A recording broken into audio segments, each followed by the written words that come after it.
지정이 돼 있는 건지 말씀하시는 만약에 일요일날 근무를 8시간 했으면 예를 들어 휴가를 주는 게 아니라 1.5배를 지급하면 12시간을 지급해야 된다고 말씀하시는 거잖아요. 그게 법률 조항이 있습니다. 예. 보상휴가제라는 조항이고요. 예, 그 조문까지 모르겠습니다. 그 보상휴가제라는 개념에서 그것도 근로자에서 서면화가 있는 경우에만 그 보상휴가를 쓰도록 되어 있어요. 그냥 시행해서도 또 안 됩니다.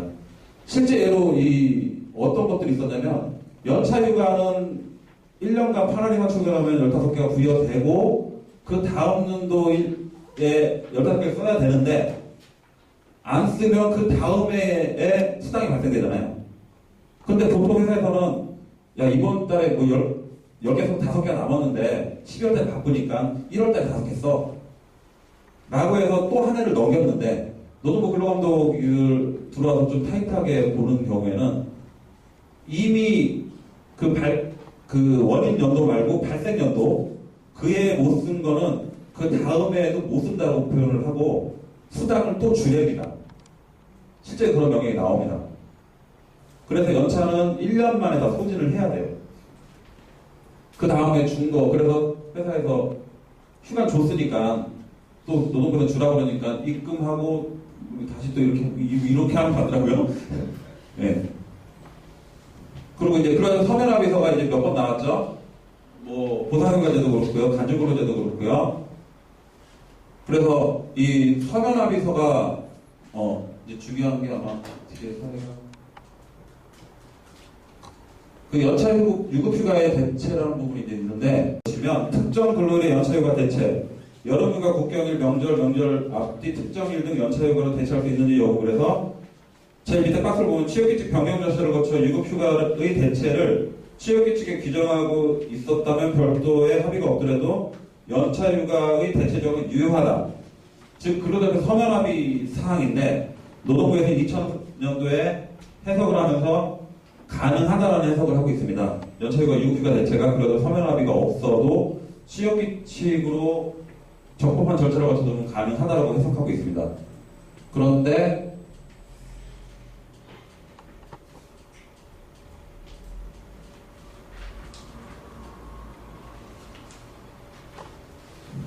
이거죠. 노동부는 오케이, 대법원은 노했습니다. 2000년도에 이렇게 얘기를 했고요. 이게 지금 2007년도 7월 14일인데, 연합차 유급휴가를 토요일을 휴무로 대체하기 위해서는 반드시 근로자는 서면하게 필요한, 통해서만 가능하다고 함이 상당하다. 이 판례 저랑 저희 회사 같은 공동대표에 있는 변호사가 낸 건데요. 노동부에서는 주장창 아직도 이걸 주장하고 있습니다.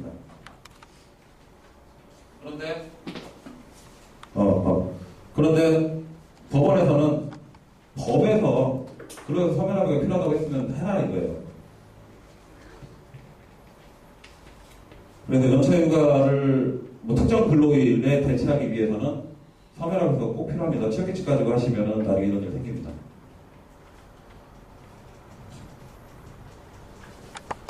일단 다시 좀 돌아가서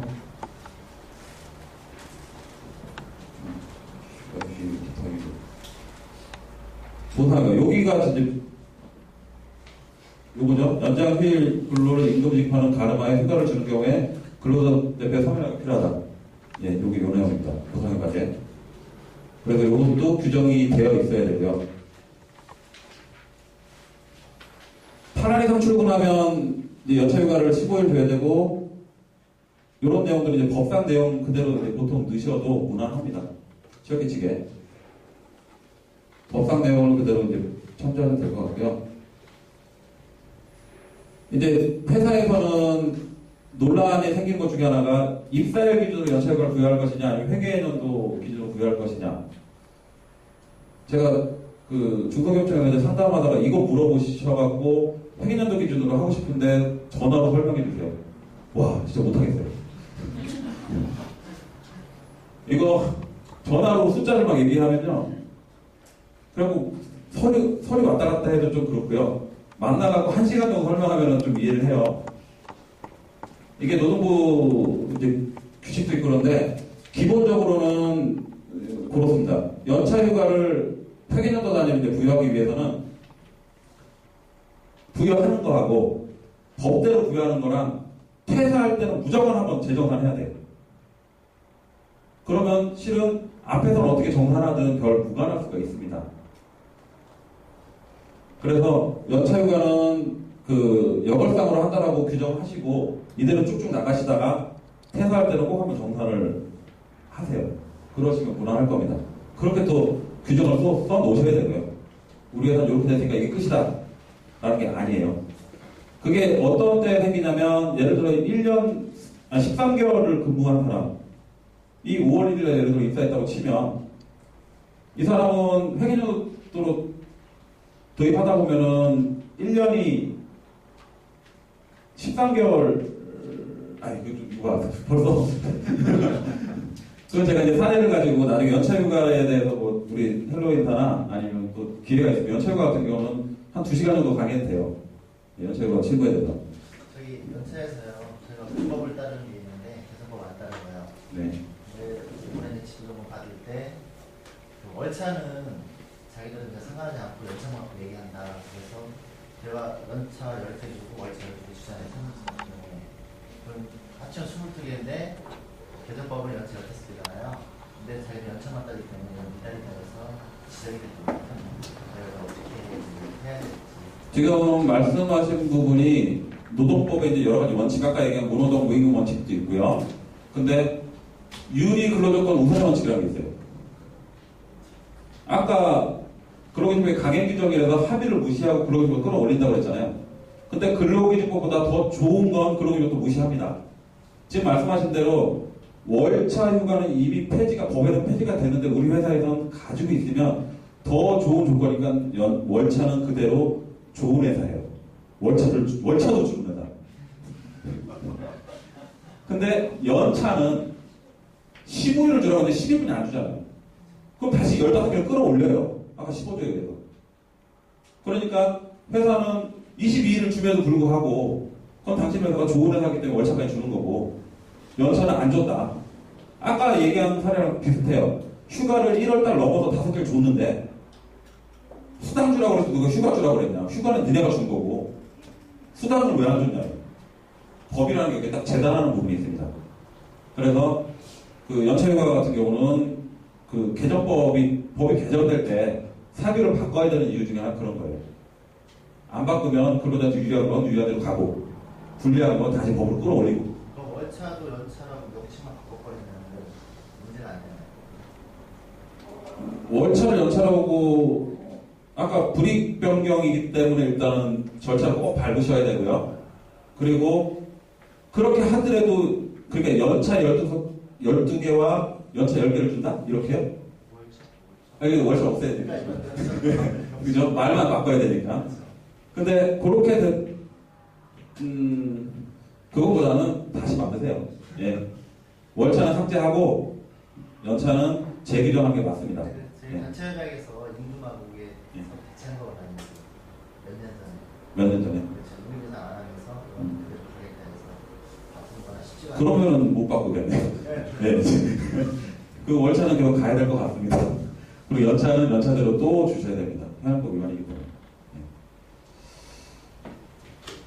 대신 이게 1년에 8알이 뭔지는 출근한 날짜 가지고 따지는 거예요. 그거 이제 정확히 좀 하시고요. 그리고 연차휴가는 자유롭게 사용해야 된다라고 해서 시기변경권하고 그 시기변경권 같은 경우는 그 사업에 막대한 영향이 있는 경우라고 법에 되어 있기 때문에 시기변경권을 주장하시기가 좀 많이 어렵습니다. 근데 그 막대한 영향의 사례가 어떤 것들이 있냐면 여기 좀 관리과에서 격리 혹시 보시는 소규모 사업장이 있는지 모르겠지만 그 결산해야 되는데 결산해야 되는 직원이 연차휴가 쓰겠다고 하는 경우 그건 사업에 막대한 영향을 준다라고 그 해석을 좀 하더라고요. 그런 식으로 꼭 해야 될 일이 있는데 그거는 그 배제하는 경우에는 연차휴가 시기변경권을 해서 그 변경을 시켜도 무방할 것 같습니다. 특히나 지금 연차휴가 대체 조항 그 연차휴가에 대해서 사용 촉진 제도가 생겼잖아요. 그럼 연차휴가가 이제 10월달 10월 1일부로 10일 동안 공지해갖고 쭉 들어올 때 회사에 그렇게 보면서 조정을 또 해요. 근데 나는 12월 1일부터 15일까지 다 쉴 거예요. 라고 해도 그때 당신 없으면 안 되니까 변경을 또 해요. 네. 그런 것처럼 실무에서는 변경을 많이 하거든요. 연차가 들어오면 야 이거 사업에 막대 영향이 있으니까 라는 이런 말보다는 그 이때 가면 좀 어려우니까 좀 바꿔주세요. 라고 해서 이제 바꾸는 거 맞는데 그때도 그 좀 따져 들어가면 문제가 생길 수가 있다라는 거. 하지만 그 따지기도 쉽지 않다는 거 말씀드립니다. 그리고 미사용 휴가에 대한 정산 방법을 아까 얘기한 뭐 그런 부분인 것 같아요. 정산을 꼭 회의연도산이라면 12월 30일까지 결산해갖고 1월달 급여 지급일 정도까지는 다 지급하시는 거고 하시는 게 좋을 거예요.